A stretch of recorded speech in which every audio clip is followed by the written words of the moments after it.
mal évolué, hein. Je ne sais pas si vous vous rappelez, sur le 11 on avait de la 4K 60 images, de la stabilisation logicielle très performante, un grand angle aussi, donc voilà, c'était un capteur qui était quand même médiocre avant, maintenant il est devenu un peu meilleur, mais il y a quand même matière à progresser puisque c'est un capteur qui est tout petit, la dynamique est quand même pas terrible, moi je trouve qu'il est horrible en basse lumière, je trouve qu'il lui faudrait aussi une petite stabilisation optique, hein, puisque aujourd'hui c'est bien compensé mais c'est numérique, donc ça croppe encore dans le capteur, et puis surtout vu les usages avec TikTok, avec les vlogs, je pense qu'il y a beaucoup de gens qui utilisent énormément cette caméra frontale, donc voilà, j'espère qu'ils vont le faire, mais cette année, je suis pas certain. Alors rapidement, un mot sur la partie vidéo. Alors là, je pense que Apple a moins besoin de progresser, hein. Ils sont actuellement vraiment leaders sur la partie vidéo, puisqu'ils proposent de la 4K 60 images par seconde, très bien stabilisée, avec des hautes dynamiques. Franchement, il y a encore des téléphones Android qui proposent pas, hein, ce genre de prestations, surtout à ce niveau de qualité. Alors évidemment, il y a des rumeurs de l'arrivée de la 6K, de la 8K, il y a certains téléphones Android déjà qui commencent à faire ça. Moi, je pense que c'est pas impossible, hein, puisque Apple a la puissance de calcul, s'ils augmentent un petit peu la taille du capteur, ils peuvent faire ça sans souci.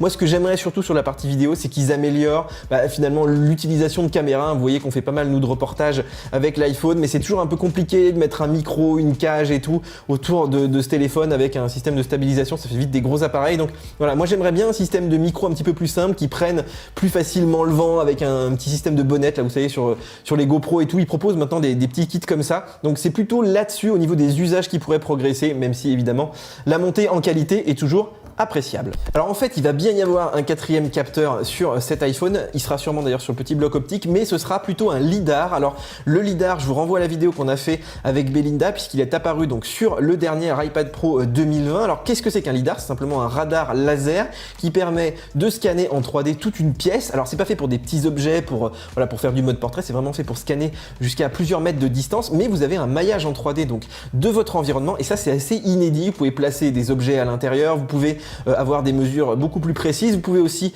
mettre des objets en 3D puis passer devant, hein, comme s'ils étaient physiquement là. Alors moi ce que je pense, c'est que c'est surtout une plateforme de développement pour les futures lunettes en réalité augmentée d'Apple qui devraient sortir d'ici 1 ou 2 ans. Donc voilà, d'avoir un lidar dans un téléphone, c'est quand même assez inédit, mais il va falloir quand même trouver des usages, puisque pour l'instant juste sur un téléphone, je suis pas persuadé que ça serve à beaucoup de monde. Alors bien sûr, une des grosses nouveautés qu'on avait sur Android là depuis un petit moment, c'est l'arrivée de la 5G donc sur l'iPhone, grâce à la nouvelle puce A14 qui sera gravée en 5 nanomètres, donc on aura un modem Qualcomm 5G. Alors la 5G, elle sera peut-être un petit peu plus rapide sur la version Pro, on parle des ondes millimétriques qui devraient arriver là-dessus, qui ne seraient pas forcément sur l'entrée de gamme, mais en tout cas sortir un téléphone 5G pour Apple, c'est indispensable, puisque la 5G c'est déjà présent en Chine depuis plus d'1 an, en Corée, aux États-Unis aussi, même en Europe, hein, en Suisse, ça fait 1 an qu'il y a de la 5G, donc voilà, c'est vraiment indispensable pour Apple. En France, ça va arriver, je pense, plutôt à la fin de l'année, hein, puisqu'ils ont pris du retard là avec ces histoires de pandémie. Alors évidemment, la 5G, c'est une augmentation du débit. Je vous invite à aller voir la petite vidéo qu'on a fait avec ce Mate 20X en Suisse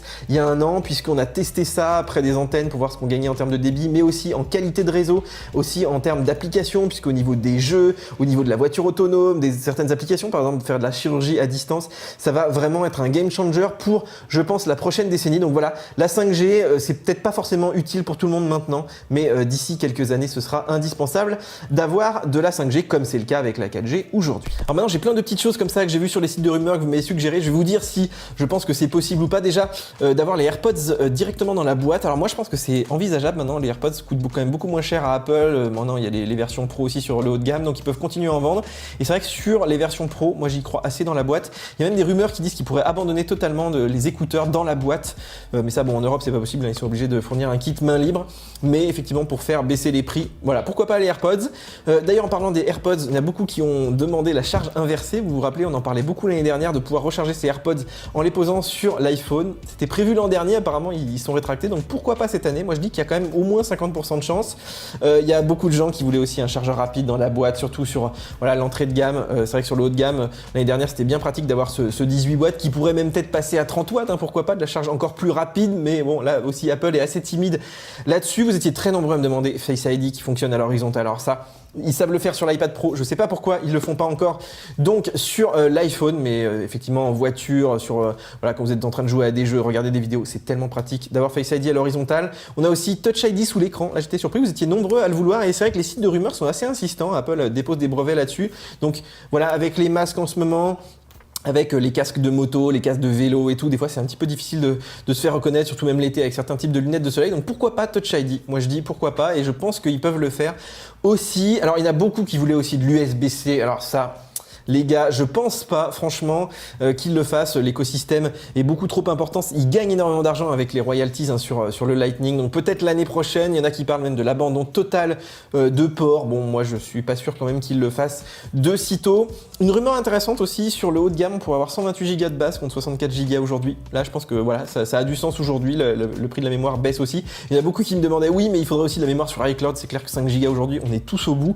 Donc on est quasiment obligé de prendre un abonnement si on veut utiliser par exemple le message, etc. dans le cloud. Et puis deux dernières petites rumeurs. Bon, ça, c'est des choses que vous me demandez à chaque fois. De l'autonomie en plus, des prix en baisse. Bon, là, je crois qu'il faut pas trop rêver non plus. Voilà, alors pour conclure, un nouveau design, la 5G, des nouvelles capacités photo, un lidar. Je pense que ça va être quand même une belle année pour l'iPhone, même si c'est un produit hein, qui est mature. On l'a vu, ça évolue plus beaucoup. D'ailleurs, ce que vous demandez souvent, c'est des petites choses. Hein, c'est du design, de l'autonomie, mais on n'est plus sur des années vraiment révolutionnaires. Malgré tout, on a aussi de l'évolution du côté du logiciel. Hein. Il y a iOS 14 qui va sortir en bêta très bientôt. D'ailleurs, à découvrir ici. Les prix vont pas non plus beaucoup bouger. Je pense qu'ils vont rester entre 700 voilà, et 1500 euros. Je pense qu'ils ont trouvé le bon range de prix avec l'iPhone SE évidemment en entrée de gamme. C'est possible qu'il soit lancé en deux temps aussi. D'abord peut-être l'iPhone 12 classique et puis le 12 Pro ou peut-être même un petit peu plus tard dans l'année d'après les dernières rumeurs.